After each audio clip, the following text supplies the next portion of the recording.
You won the Academy Award for Best Actress for Alice Doesn't Live Here Anymore. What? Thank you. Ellen, what was so special about a mother's protection of a child in that film? Well, I don't know if that's what was special about it, because mothers protect their children all the time. Right. But when we made that film, it was early in the 1970s, and the women's movement had just begun. And it was a revelation to most of us women who had grown up, you know, through the 50s, where we wore little white gloves when we went outside, you know, and we had our skirt length exactly the right length, and we were very polite, and a woman grew up to be a man's handmaiden. And I put a line into the movie, or I say at one point, I mean, it's my life, it's not some man's life that I'm helping him out with. And that was the revelation. It was a new idea. Somehow we had never thought of it, that we had our own lives, that we weren't just helpmates.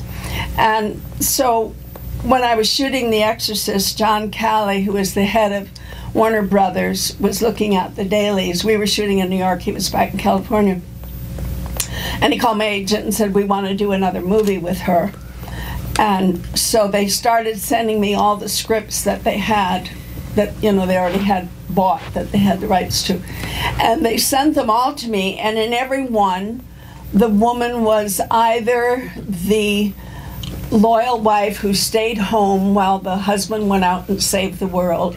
When he came home, she said, you must be tired, dear, let me make you some hot chocolate. Or she was a prostitute, or she was a victim, getting raped and abused. And so I said to John Calley, these are not the kind of films I want to make. This is the stereotype. I'd like to make a film about a woman that's more like the women I know now. So we looked around, and I found this film, the script, and brought it to John Calley, and he bought it.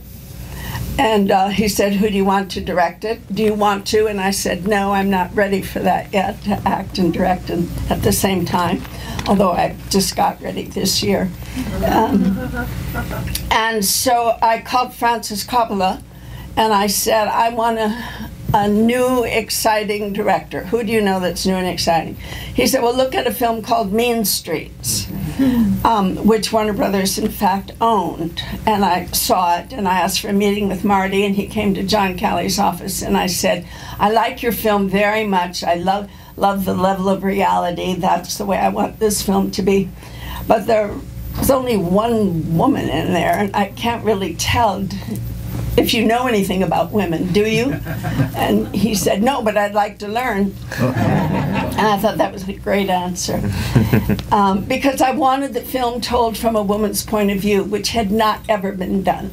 It just wasn't ever conceived of by all of the gentlemen who ran Hollywood, to do a film from a woman's point of view. So Marty came on board, and we went to work.